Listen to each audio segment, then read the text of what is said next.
Good day, everyone. My name is Paul, and I'm starting a very different video series here than what I usually do. I've been feeling impressed to do a video series like this for a little while. This video series is, as you know by the title, it's called Escaping Satanism and the Occult.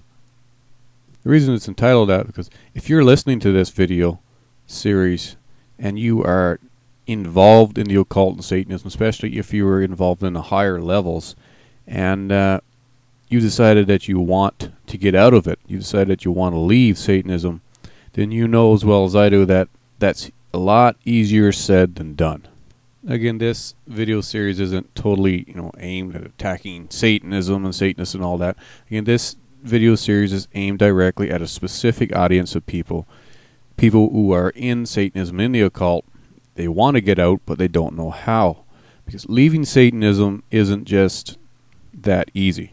If you're somebody who's just dabbling into Satanism and the occult and you want to go, you like what you see so far and you want to go deeper, then you also need to listen to this video series. If this video series you feel that this is applying to your life, I'd consider it more than just chance that you're listening to this right now, because you need to hear what I have to say. Just for the benefit of those who don't know exactly what we're talking about here, Satanism involves a lot of different branches, a lot of different levels, which vary from a theistic or an atheistic type of Satanism, which Satan is just symbolic, all the way up the gamut to where Satanism is an actual worship and belief in an actual and real deity. Some groups are small and quite insignificant. Some groups of Satanism and the occult are very large, very powerful, have some very influential individuals. A lot of these groups are the controlling groups of the lesser groups. But a lot of these groups, again, are very secretive, and you don't even know that they exist a lot of times unless they want you to know. Some Satanists can spend their entire life in a particular group or particular cult of Satanism and not even know that they are directly or indirectly controlled by another group over them. I'm just going to briefly look at these different types of Satanism. First, there's theistic Satanism. A good example would be the COS, or the Church of Satan. Church of Satan was founded by the late Anton LaVey in 1966. Then we have another branch called the TOS, or the Temple of Set. And then we have yet another branch called the First Church of Satan. Anton LaVey described Satanism as just a philosophy. He did not look upon Satan as a real entity. He said, "We take the name of Satan because to us Satan represents indulging yourself in worldly pleasures, or embracing man's carnal nature," as LaVey put it. The Church of Satan and their branches have several creeds or whatever that they live by, like the 9 satanic statements, etc. Then you have a branch of Satanism which some term as traditional or religious Satanism. Religious Satanism does involve a belief in Satan as a deity, although not necessarily evil deity as the Bible or traditional beliefs would paint Satan. Some see him as a liberator. Some even call him Father or Lord. Some teach the opposite of what the Bible teaches, that Satan is the good God and the Father, and the God of the Bible is the evil God. Then we get into the levels that are a lot less known and publicized, but in most cases are a lot more powerful. A lot of these groups have levels in which you can go higher and deeper into Satanism. Certain levels, and certainly the more powerful levels, have very strict disciplines that you have to follow, very strict on secrecy, and very strict on discipline. If any of those secrecy codes are broken, there is a lot more emphasis put on the spiritual aspect of Satanism and the reality of Satan as a very powerful and controlling and a very real power and deity. These different groups and aspects of Satanism they differ in some way, of course, but they also mostly have a lot of similarities. And one of the major similarities that stands out the most, it seems, is a general dislike or distaste for anything that smacks of Christianity. Anything that, and a general dislike and distaste for Christ, the God and Christ of the Bible, and anything to do with Him. And this varies from just a general dislike or disdain along to an anger and all the way up to a major hatred, and sometimes even a beyond human hatred towards Christianity and the Bible. I remember listening to a talk show a while ago in which the guy he was interviewing a lady that described herself as a satanic witch.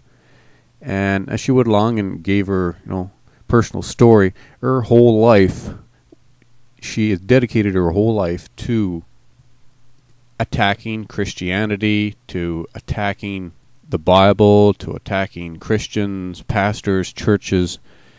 And the reasoning for it, she gave the guy that was interviewing it, was because she considered Satan the good God and her Lord and her God. And it was sort of her way of getting back at Christ for being the enemy of her God, Satan. And by doing so, she somehow, gained favor and brownie points, as it were, with Satan. She also acknowledged very closely the biblical, which I found very interesting, the biblical aspects of what the Bible describes Satan, and that Satan's final destiny and would be, to be cast into hell, and that his dominion is already in hell. And she was okay with that. She was okay with the fact that she knew that when she died, she would go to hell where Satan was, and she hoped that doing this work here on earth would give her some credibility with Satan once she got there, and she would get some kind of position in his kingdom. That's the way she put it.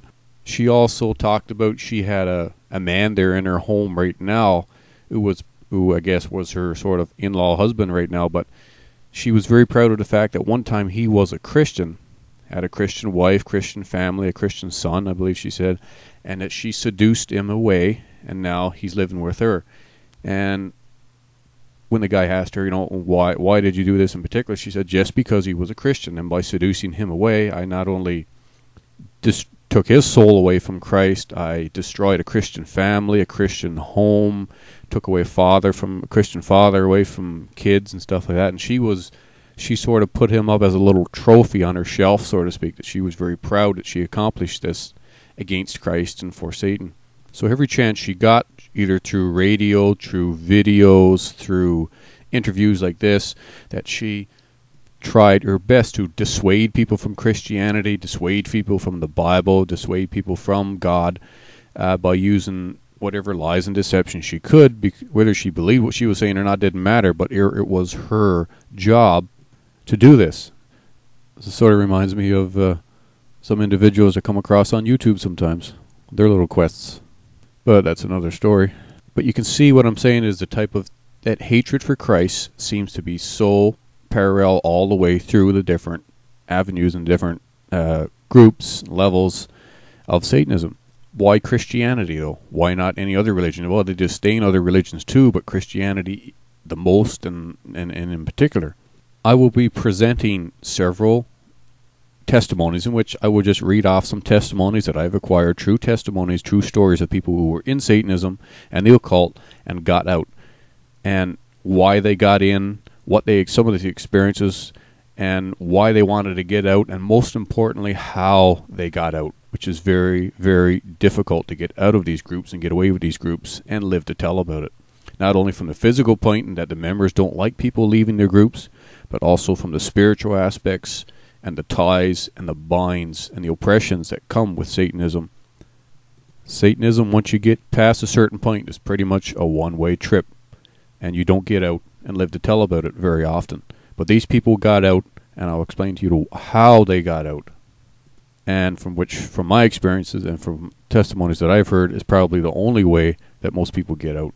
But if you're one of these people and you want to get out, but you're at a point now where probably you're even scared to even think about getting out for fear that they know, there's a light at the end of this tunnel, and I'm going to try and share that with you through these testimonies. The first video will be attached to this video, and the next one to that one, and so on through this series. There's a light at the end of this tunnel. There's a light at the end of this tunnel for you, for you. And there's a light at the end of this tunnel, shining bright at the end of this tunnel for you.